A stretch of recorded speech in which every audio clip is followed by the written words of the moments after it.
Hello dear learners, let us see some more one-word substitutions and their explanation. One who studies the evolution of mankind. And mankind, Manava Jati, how it evolved from the original stage to the present stage. Parinama Kramam anamata. So దాన్ని study చేసేటటువంటి వ్యక్తిని ఏమంటారు? Anthropologist. మనం రీసెంట్గా why people really love technology అని prose lesson ఒకటి చెప్పుకున్నాం. అందులో a famous anthropologist was interviewed.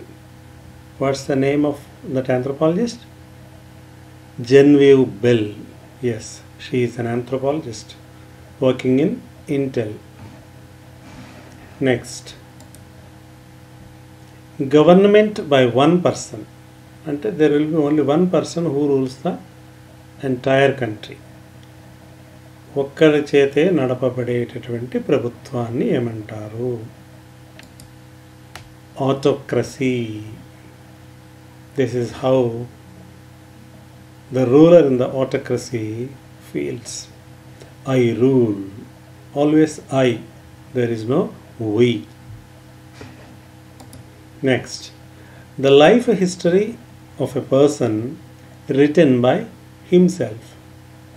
The life history of a person. ఒక పర్సన్ యొక్క హిస్టరీ ఎవరు రాశారు? అతనే రాసుకున్నాడు. Written by himself. What is it called? Any guesses? Yes, this is autobiography.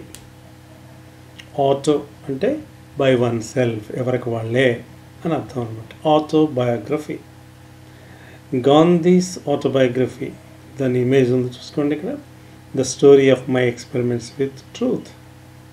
Gandhi himself has written this book about himself. And there is another image.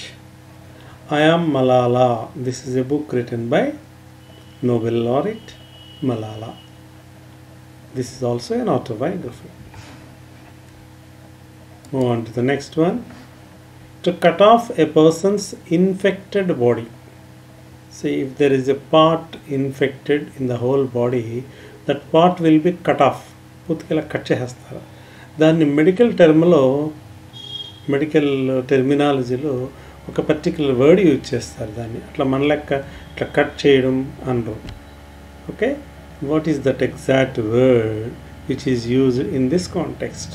అది మనకు కావాలి ఇక్కడ. The word is amputate. So మిగిలిన పార్ట్కి ఎలాంటి ఇబ్బంది లేకుండా దాన్ని కట్ చేసి ట్రీట్ చేస్తారన్నమాట. యాంప్యుటేట్ అంటారు అలా కట్ చేయడాన్ని. Okay, this is an example you can say. Next, a place for ammunition and weapons. Weapons everybody knows, ఆయుధాలు అన్నమాట. Ammunition అంటే మందుగుండు సామాగ్రి. So there is a name for it, for the place where ammunition and weapons are stored and kept safe. Government జనరల్గా ఉంచుతుంటుంది. ఈ మధ్యకాలంలో Naxalites, టెర్రరిస్టులు, so called వీళ్ళు అందరూ కూడా ఈ మందు ఉండు సామాగ్రి, ఈ బాంబ్స్ వాటిలో ఉపయోగించేటటువంటి అవి ఆర్డిఎక్స్ అది ఇది అంటారు సరే, వాటిని అలాగే వెపన్స్ని అందరూ దాస్తూ ఉన్నారు. So a place where they are stored or hidden. The place is called arsenal. Okay, ARSENAL, arsenal, right. Next, a place where government or public records are kept. Government records or public records, అవి దాచినటువంటి ప్లేస్కి there is a name for it. Let us find out the name. Archives. Okay, this is an image which shows the archives either in a government department or in a public library. Next, a man who does a thing for pleasure and not as a profession. కొంతమంది people ఏదైనా పనిని ఒక profession లెక్క కాకుండా, వృత్తి లెక్క కాకుండా ఊరికి సరదాకి చేస్తూ ఉంటారు. అప్పుడప్పుడు సరదాకి ఫిష్ చేపలు పట్టడానికి వెళ్తూ ఉంటారు. అలాగే కొంతమంది అప్పుడప్పుడు పోయిట్రీ కవితలు రాస్తూ ఉంటారు. అప్పుడప్పుడు కొంతమంది గార్డెనింగ్ చేస్తూ ఉంటారు. అప్పుడప్పుడు నవ్ అండ్ దెన్ కొంతమంది పాటలు పాడుతూ ఉంటారు. ఇలా రకరకాలు ఉంటాయి. ఇవి just for the sake of pleasure. అదేం వాళ్ళ వృత్తి కాదు. కవితలు రాయడం వాళ్ళ వృత్తి కాదు. వాళ్ళ వృత్తి సపరేట్గా ఉంటుంది. ఓకే, అలా ప్లెజర్ కోసం ఏదైనా పనిని చేసేవాళ్ళని ఏమంటారు చూద్దాం.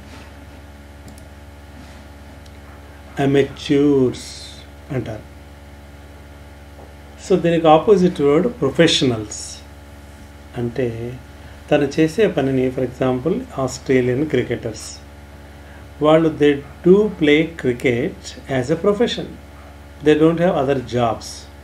To play cricket is their job. But whereas if you come to the Indian scenario, మన ఇండియన్ క్రికెటర్స్ అంతా, including women cricketers, they are all amateurs. అంటే దాని అర్థం ఏంటంటే they have their own profession. For example Virat Kohli works in railway department. He has a job there. So అది అతని main profession, job అనమాట. కానీ ఇతను క్రికెట్ ఆడేది ప్లెజర్ కోసము, అలాగే డబ్బు సంపాదించడానికి కూడా ఆడతాడు. ఇండియా తరపున ఆడడం, దట్స్ ఎ ప్రౌడ్ ఫీలింగ్ కదా ఫర్ ఎనీబడి. దానికోసం ఆడతాడు. So apart from cricket they all hold their own jobs. మనకి మన ఏపీ నుంచి పివి సింధు ఉంది. She holds a deputy collector position in the state government. అది ఆమె ప్రొఫెషన్ అనమాట. దీంతోపాటు ఆమె ఏం చేస్తుంది మనకందరికీ తెలుసు. ఏం చేస్తుంది? Yes, she plays badminton. Right. So amateurs and professionals, these two are opposite terms. Next, government by the nobles. ఇంతకుముందు గవర్నమెంట్ వచ్చింది కదా, మాకు ఏంటది? Government by only one person. Right. This is government by the nobles. ప్రభువులు అని ఉండేవారు ఒకప్పుడు. మనకి రవి అస్తమించిన సామ్రాజ్యంలో బ్రిటిషర్స్ ఎక్కడికి వెళ్ళినా వాళ్ళే ప్రభువులు అనమాట. అంటే బాగా రిచ్, డబ్బు బాగా ఉన్నవాళ్ళు అనమాట. సో అలాంటి ప్రభువులు నడిపేటటువంటి గవర్నమెంట్ ఒకప్పుడు ఉండేది, ఇప్పుడు లేదనుకోండి. ఆ గవర్నమెంట్కి ఒక సెపరేట్ నేమ్ ఉంది ఇంగ్లీష్లో. What's that name? అరిస్టోక్రసీ. బేసిక్గా సిఆర్ఏసివై, క్రసీ అంటే పాలన, అరిస్టోక్రసీ అంటే అరిస్టోక్రాట్స్, అందరూ కలిపి పరిపాలించేది. So this is an image showing the aristocrats as rulers. Next, one who can use both hands with same ease. రెండు చేతులు సమానమైన స్కిల్, సమానమైన ఈజ్తో ఉపయోగించేవాడిని ఏమంటారు? సవ్యసాచి అని తెలుగులో మనం అంటూ ఉంటాం. So we have a beautiful word for this talent or this skill in English. That is ambidextrous. ambidextrous. Okay, చూడండి 2 హ్యాండ్స్తో ఎలా రాసేస్తుందో ఈ teacher. Next, allowance paid to wife on legal separation. So husband and wife ఉన్నారు, they are separated legally. Court వాళ్ళిద్దరికీ divorce, విడాకులు sanction చేసింది. అలా సెపరేట్ అయిన తర్వాత మరి అంతవరకు వైఫ్ సొంతంగా జాబ్ లేదు, తన హస్బెండ్ మీద డిపెండ్ అయి ఉంది. కాబట్టి ఇక నుంచి తను బతకడానికి కావలసిన, సబ్సిస్ట్ కావడానికి కావలసిన కొంత మనీని కోర్టు ఏర్పాటు చేస్తుంది. అలా ఇచ్చేదాన్ని అలవెన్స్. ఓకే, ఆ అలవెన్స్కి ఒక పర్టిక్యులర్ నేమ్ ఉందన్నమాట. That is alimony. Okay, ALIMONY, alimony. So when they are separated, the spouse will be given this alimony. Okay, particularly wife anamata. Next, a collection of poems, short stories or plays etc. అంటే కొన్ని poems కలిపి ఒక book కింద publish చేస్తారు. కొన్ని short stories or some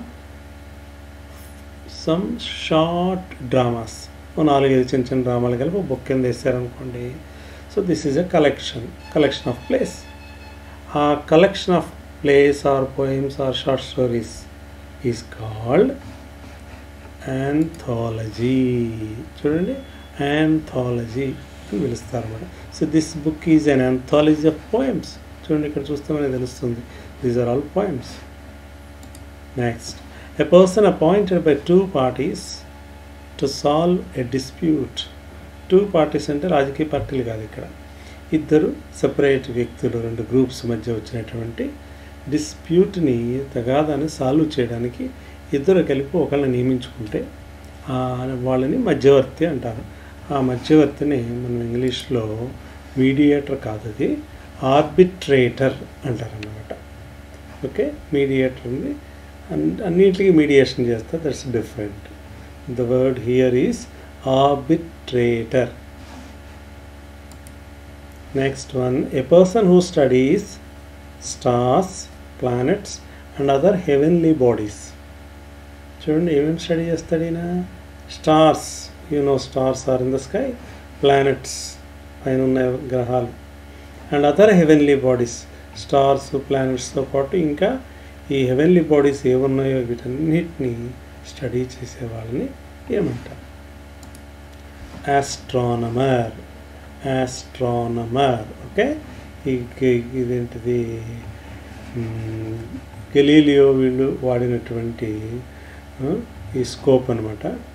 ఈ telescope ఉపయోగించి ఈ గ్రహాంతరాల్లో ఉన్నటువంటి, అంతరిక్షంలో ఉన్నటువంటి అద్భుతాలని వీళ్ళు అధ్యయనం చేస్తారు. So they are all astronomers. Next, one who studies the influence of heavenly bodies on human beings. ఇందా చెప్పుకున్నాం మన హెవెన్లీ బాడీస్ అంటే పైన ఉన్నటువంటి భూమి, నక్షత్రాలు, వీటన్నిటిని, ఈ నక్షత్రాల ప్రభావము మనిషి మీద ఎలా ఉంటుంది అన్నది స్టడీ చేసేవాడిని we have a name for it. So నక్షత్రాల ప్రభావం, ఈరోజు నీ జాతక చక్రం ప్రకారం శుక్రుడు వక్రించాడు కాబట్టి నువ్వు ఊరు విడిచి వెళ్ళొద్దు అని మనకు ఒక ఆయన చెప్తాడు. ఆయన పేరేంటి? ఆయన స్టడీ చేసి చెప్తున్నాడు అన్నమాట. ఆయన పేరు ఆస్ట్రాలజర్. ఓకే, ఆస్ట్రో అంటే this is related to the study of heavenly bodies. Astronomer, astrologer. సరే, ఈ ఫస్ట్ రూట్ వర్డ్ ఆస్ట్రో అనమాట. Next, a list of headings of the business to be transacted at a meeting. So for example, the board of directors have a meeting today in the college. అందరూ attend అయ్యారు. ఆ మీటింగ్లో ఏం చేయాలన్నది ఒక list of items రాసుకుంటారు. That list of items to be discussed in the meeting is called agenda. ఏ meeting అయినా కావచ్చు, అది మనం పెట్టుకునే మీటింగ్స్ కూడా we have an agenda. 1, 2, 3 points ఉంటాయి, 1 by 1 డిస్కస్ చేస్తారన్నమాట. Next, one who is out to destroy all governance, law and order. So there are certain people, వాళ్ళు దే గో అగేన్స్ట్ గవర్నెన్స్ అంటే పరిపాలనకు వ్యతిరేకంగా పోతారు. వాళ్ళకి లా ఉండదు, చట్టం ఉండదు, ఒక ఆర్డర్ ఉండదు, రైట్? అన్నిటికీ వ్యతిరేకంగా వెళ్ళి వాటిని నాశనం చేయడమే వాళ్ళ పని. అలాంటి వాళ్ళు మన దేశం, మన ప్రపంచంలో చాలామంది, చాలా ప్రబుద్ధులు అనమాట. వీళ్ళు ఏమంటారు? వాళ్ళని అనార్కిస్ట్ అంటారు, అరాచకవాది. మీకు బాగా క్లారిటీ ఉంటుందని ఈ వర్డ్ కూడా రాశాను ఇక్కడ, అనార్కిస్ట్. ఇప్పుడు మన సోకాల్డ్ టెర్రరిస్టులు వీళ్ళంతా కూడా ఈ అనార్కిస్టుల కిందకే వస్తారు. an annual calendar with positions of stars అంటే నక్షత్రాల కదలిక, అవి ఏ పొజిషన్లో ఏ టైంకి ఉంటాయి, వీటన్నిటిని వివరిస్తూ డేట్స్తో పాటు ప్రింట్ చేసి ఇచ్చినటువంటి ఒక పట్టిక లాంటిది. దట్ ఈస్ కాల్డ్, ఒక సంవత్సరానికి ఒక పట్టిక ఉంటుందన్నమాట, రైట్? దాన్ని మనందరికీ తెలుసు, అది ఆల్మనాక్ అంటారు. ఓకే, పంచాంగము లేక కాల నిర్ణయ పట్టిక, దీన్ని కూడా ఆల్మనాక్ అనే అంటాం. మనం మామూలుగా క్యాలెండర్ అని పిలుస్తాం చూసారా, ఆ క్యాలెండర్లో యాక్చువల్గా ఈ జాతకాలు అవన్నీ ఉండక్కల, అన్ని డేట్స్ ఉంటాయి. That is calendar. మరి ఇవన్నీ ఉన్నటువంటి దాన్ని ఆల్మనాక్ అంటారు. The practice of having 2 wives or 2 husbands at a time. So మనకి ప్రాక్టీస్ కొన్ని కులాల్లో కొన్ని మతాల్లో మనకు కనిపిస్తూ ఉంటుంది. ఒకేసారి 2 భార్యలు కానీ లేక 2 భర్తలను కానీ కలిగి ఉండడాన్ని, ఆ ప్రాక్టీస్ని we have a name for it. ఏమంటారు దాన్ని? బైగమీ అంటారు. మీరు ఎప్పుడైనా చూడండి, బై అనే పదం ఇట్ డినోట్స్ 2. ఓకే, బైసికిల్ అంటే 2 చక్రాలు ఉన్నది, అలా అన్నమాట. బైగమీ అని పిలుస్తారు ఈ ప్రాక్టీస్ని. చూడండి, మధ్యలో husband 2 wives. Okay, in the same way wife 2 husbands కూడా ఉండొచ్చు. రెండింటికి కామన్ వర్డ్ బైగమీ. 2కి మాత్రమే పరిమితం. ఇది 2 కన్నా ఎక్కువ ఉంటే there is a separate word. అది తర్వాత చూద్దరు కానీ మీకు కూడా తెలుస్తుంది. A lover and collector of books. Books బాగా కలెక్ట్ చేస్తాడు ఆయన, because he loves books, he reads loving books. అలాంటి వాడికి ఒక పేరు ఉంది, బిబ్లియోఫైల్. మనం అలాంటి వాళ్ళని కామన్గా పుస్తకాల పురుగు అని పిలిచేస్తూ ఉంటాం. బట్ దే ఆర్ నాట్ పుస్తకాల పురుగుస్, దే ఆర్ వొరాషియస్ రీడర్స్. బిబ్లియోఫైల్ అంటారు వాళ్ళని. there is a good word, there is a big and great word for them. Okay, next, a bunch or collection of flowers. పూల గుత్తి. ఏమంటాం పూల గుత్తిని? బొకే ఇవ్వడం అంటారు చూసారా? So that is the word bouquet. BOUQUET. T is silent. Bouquet. That's the pronunciation, right? So in this video lesson we have covered 21 word substitutions and their explanation. So let us come to the student activity. మీరు ఈ 20 words జాగ్రత్తగా వినండి. విన్న తర్వాత నేను కింద ఒక 6 sentences ఇచ్చాను. ఇక్కడ వర్డ్స్ కాదు, సెంటెన్సెస్ ఇచ్చాను.